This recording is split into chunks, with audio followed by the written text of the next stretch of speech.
I grew up with Lincoln kind of in my world. He was someone who was presented as someone who worked hard, did all those kind of Ben Franklin sort of things. And so he was a bit of a role model for me.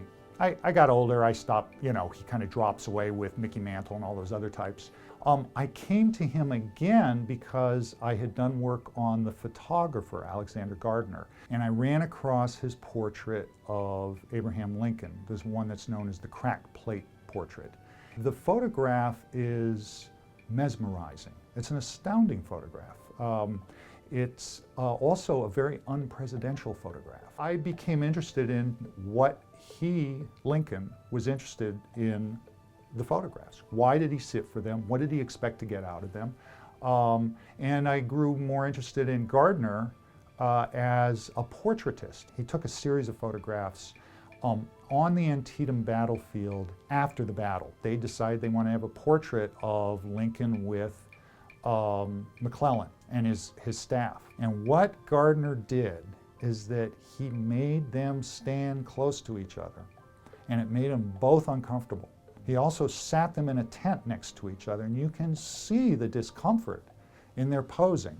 One of the interesting things about one of the photographs with McClellan is that Lincoln has to kind of stoop down to rest against a small chair.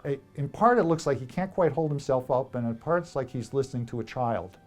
And so, in Gardner, I just think Gardner knew what was going on here. FDR was best known for how he used the radio. And what he did with the radio was to sound close in it.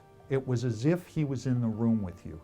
Kennedy, of course, was the one who mastered television. Obama, of course, exploited the internet. This becomes the new sphere, the new media sphere, whereby presidents humanize themselves.